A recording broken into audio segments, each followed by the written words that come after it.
তো আজকে তোদের যেটা পড়াবো এখন সেটা হচ্ছে কিরচফস ল। এবার কিরচফস লয়ে আমরা কিন্তু দুটো ল আমরা লিখবো ফার্স্টে, তারপরে প্রবলেম সলভ করে কিন্তু অ্যাপ্লাই করে দেবো। ফার্স্টে হচ্ছে কিরচফস জাংশন ল বা কিরচফস জাংশন ল। আমি একদম সহজ করে জাস্ট জিনিসটা বোঝাচ্ছি। ধর একটা সার্কিট, তার একটা পার্টকে আমি নিয়েছি, এটা একটা জাংশনকে বোঝাচ্ছে। সার্কিট কোনো ধরনের পার্ট আছে, কি আছে না আছে আমি শুধু এই লটাকে বুঝবো। ধরে নিই এই যে কারেন্ট এখানে যদি I1 আছে, এটা I2 যায়, তাহলে এখান থেকে আমরা সহজ হিসাব I1 plus I2 total I1 plus I2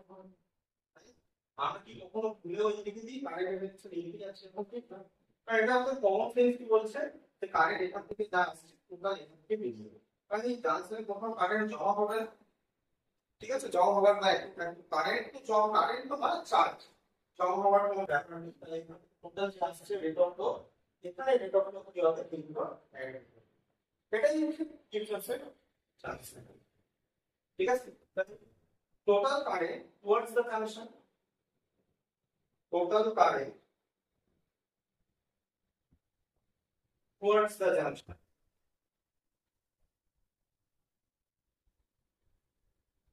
is equal to total current away from the junction.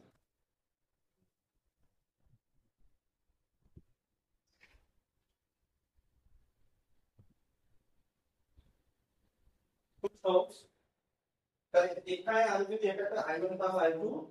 না হলে একটা I3 বলি, তাহলে আমরা লিখতে পারি এই জাংশনের দিকে টোটাল কারেন্ট কত হচ্ছে I1 প্লাস I2,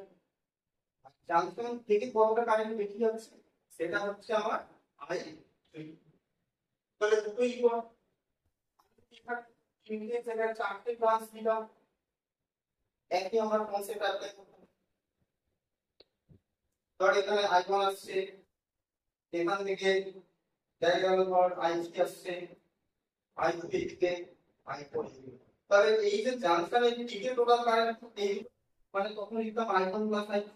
আর জাংশন থেকে কত কারেন্ট বেরিয়ে যাচ্ছে সেটা কি হবে? I2 plus I2। ওকে, এটাই সলভ করে বললে এটা জাংশন। এবার আসছে কিরচফস ভোল্টেজ ল বা কিরচফস লুপ ল।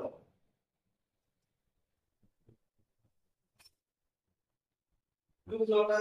জাস্ট আমি একটু ছোট করে লিখতে গিয়ে আমি একটা প্রবলেম সলভ করে দেখাবো সেখানে। এটা হয়ে গেল সারা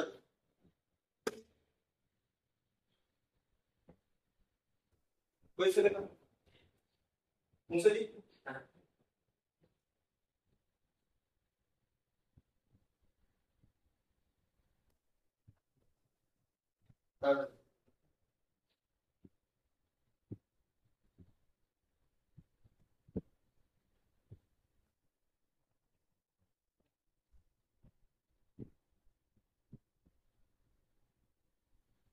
স্বয়ংক্রিয় তাড়াতাড়ি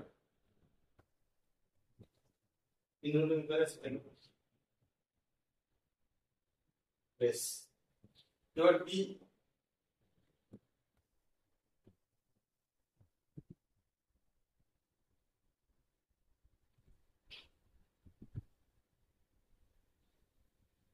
just loops law B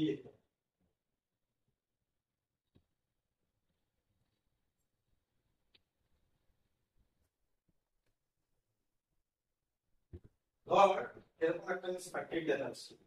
battery আছে,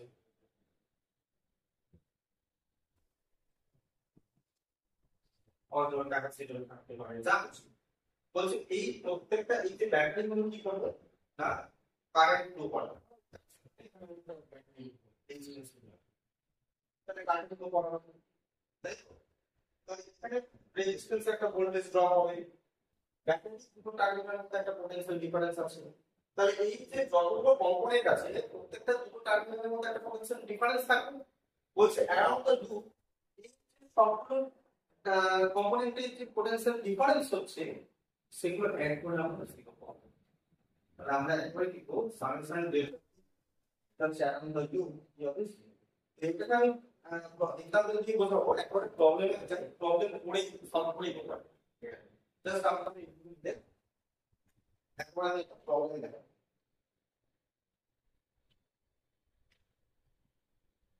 বলছি সব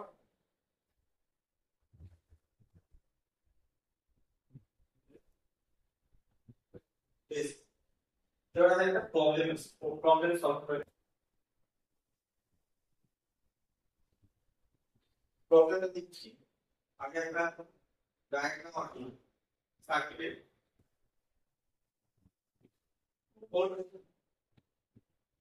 একটা ব্যাটারি আছে তারপরে আছে 4 ohm resistance is equal to ohm আরেকটা রেজিস্ট্যান্স আচ্ছা 4 ভোল্ট ব্যাটারি এখানে রেজিস্ট্যান্স আমি লাগিয়ে দিলাম যদি এটা প্রবলেম ছিল না কারেন্ট ওহমের একটা রেজিস্ট্যান্স এখানে ওহম আরেকটা ব্যাটারি আছে 6 ভোল্ট আর 4 ওহম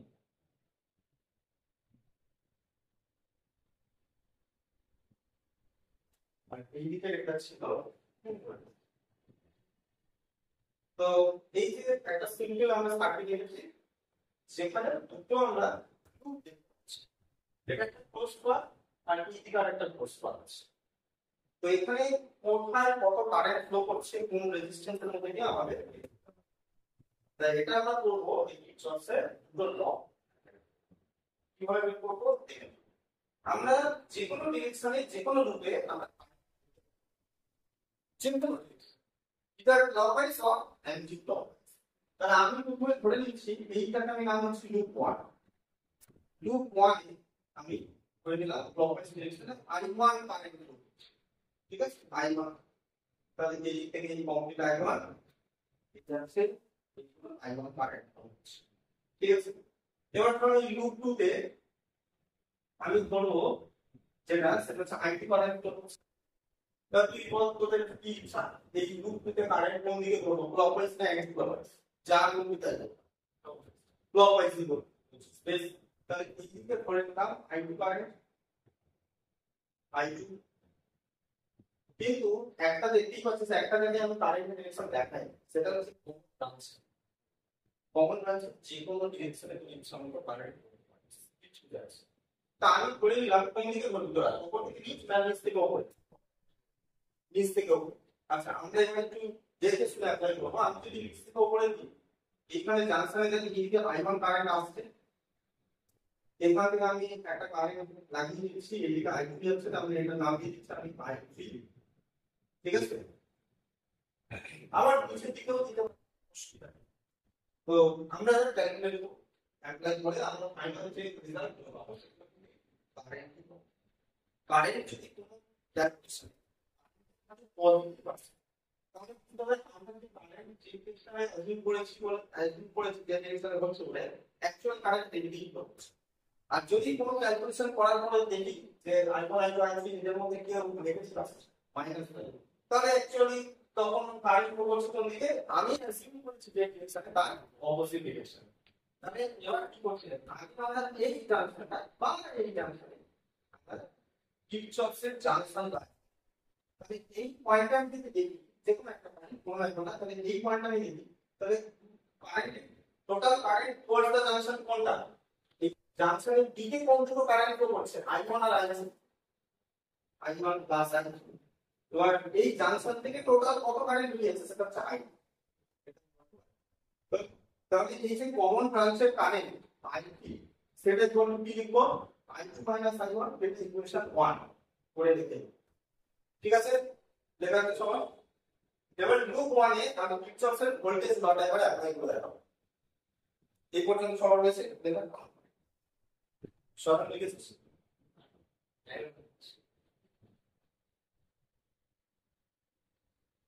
বেশ এবার যাই এবার ভালো আমি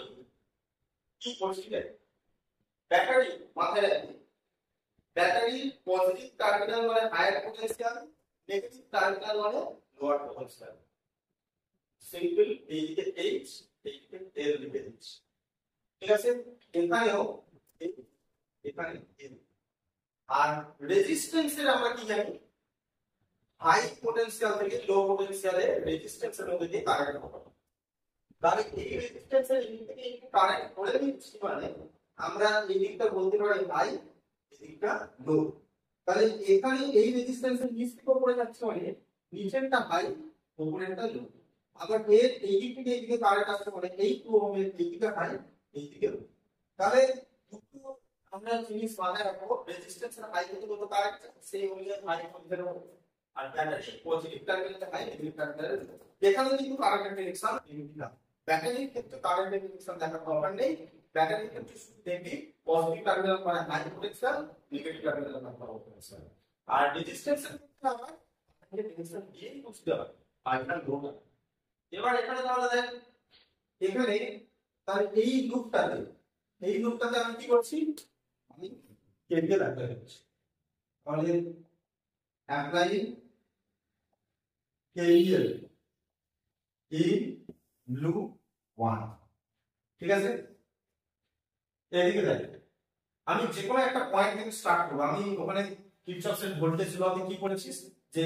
total potential difference around the closed loop is 0 তার মানে আমি যে পয়েন্ট থেকে অ্যানালিসিস করা স্টার্ট করব ফাইনালি সেই পয়েন্টে কিন্তু ফেরত আসতে হবে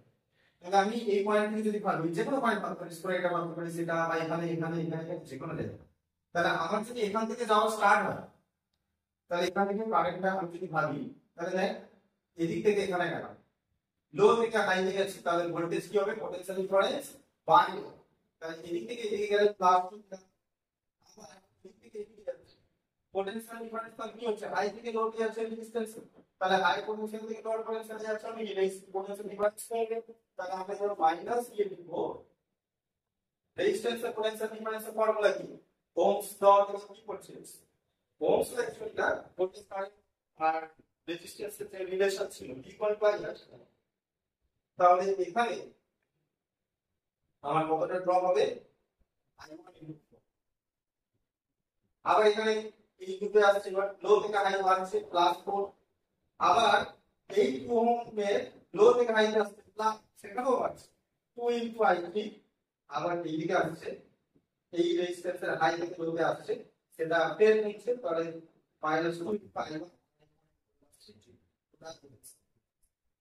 তাহলে এখানে 4 6 -4I1 -2I1 minus last 2 * I1 I3 জায়গায় লিখছি I2 minus I1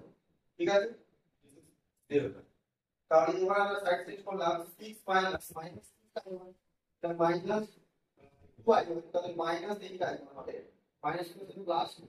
I1 equal to 6 তাহলে আমরা এবার সাইড চেঞ্জ করলাম 6I1 minus 2I2 equal to 6 তাহলে 2 দিয়ে ডিভাইড করলে 4I1 minus I2 equal to 3 this is equation 2 ঠিক আছে সিমিলারলি আমরা লুপ 2 তেও করব এটাকে আমরা কারেন্ট এদিক থেকে এদিকে ফ্লো করছে এটা হাই এটা লো ব্যাটারি এটা হাই এটা লো রেজিস্ট্যান্সের এইদিকে হাই হবে এদিকে লো হবে কেন না এদিক থেকে এদিকে কারেন্ট আসছে আর কমন ব্রাঞ্চটা অলরেডি পড়েছে তাহলে এবার অ্যাপ্লাই KVL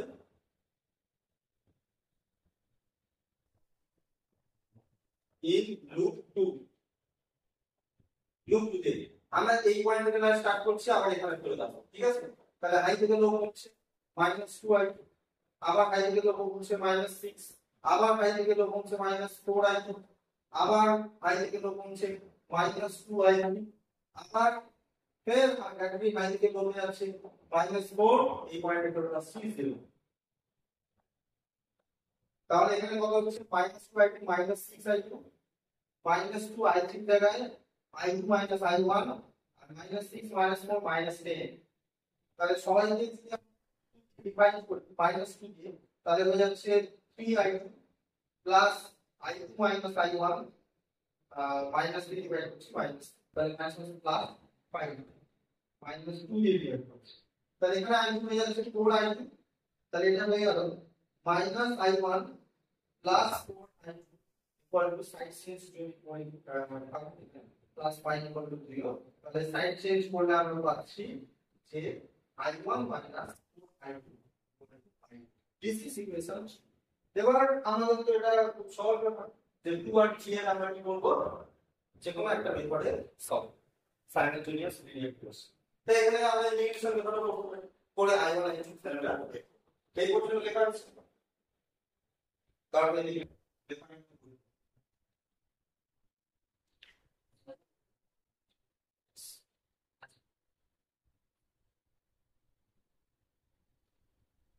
তাহলে এবার আমরা তাই আমরা এটাকে 4i1 minus i2 for 2 in 1 করে দিয়েছি, আর 4 দিয়ে মান পাবো, তাহলে 4i1 minus 16i2 23 into 4, তাহলে সাবট্রাক্ট করো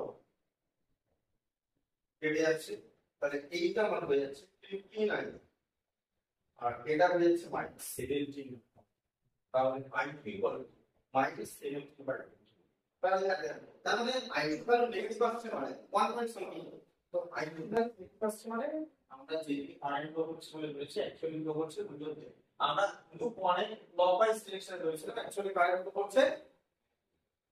ঠিক আছে। তাহলে আমরা যে i2 এর যে কোনো একটা ইকুয়েশনে বসালে সলভ হয়ে যাবে। তো এটা আমরা যদি 3 নম্বরে বসাই তাহলে কি হবে,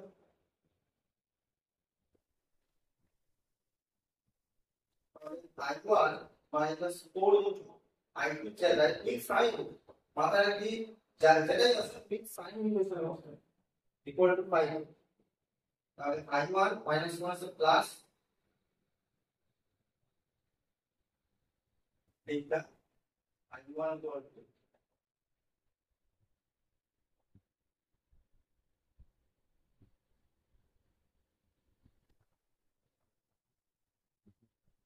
i1 is not positive, তার মানে আমরা i2 i1 এর ডিরেকশনটা দিতে বলেছি সেটা কি এখন ক্লকওয়াইজ আছে, আর i2 ডিরেকশনটা আমরা ক্লকওয়াইজ বলেছি সেটা অ্যান্টি ক্লকওয়াইজ হবে। এবারে যা ভ্যালু এসেছে এবার আমরা i3 তে বসছি, i3 তে দেখছি কমন ব্রাঞ্চ কারেন্টের ডিরেকশনে, তাহলে এখান থেকে আমরা যদি বলি from 1 এইটা আমরা বসিয়ে দেবো i3 equal to i2 value কত, i2 minus 70/50 with sin কত হবে minus i1 এর ভ্যালু 7/50, এটা minus 1 से प्लस 24/15 অ্যাম্পিয়ার। তাহলে i3 এর ডিরেকশন কি হচ্ছে আমরা যা বলেছি অ্যাকচুয়ালি করছি, তার মানে i1 টা হচ্ছে ক্লকওয়াইজ, i2 টা হচ্ছে অ্যান্টি ক্লকওয়াইজ, আর i3 টা হচ্ছে উপর থেকে নিচে দিকে যাচ্ছে এরকম হচ্ছে। তাহলে দেখ আমরা সমস্ত কারেন্ট পেয়ে গেলাম, কোন রেজিস্ট্যান্সে কত কারেন্ট হচ্ছে সব আমরা বের করছি। এটাই হচ্ছে কিরচফের ল। প্রথমে আমরা এটা জাংশন ল অ্যাপ্লাই করেছিলাম, তারপরে আমরা দুটো ইকুয়েশন পেয়েছি সেটা কিন্তু কিরচফের ভোল্টেজ ল থেকে, তারপরে জাস্ট সলভ করে বের করেছি। এটাই কিরচফস ল, ঠিক আছে।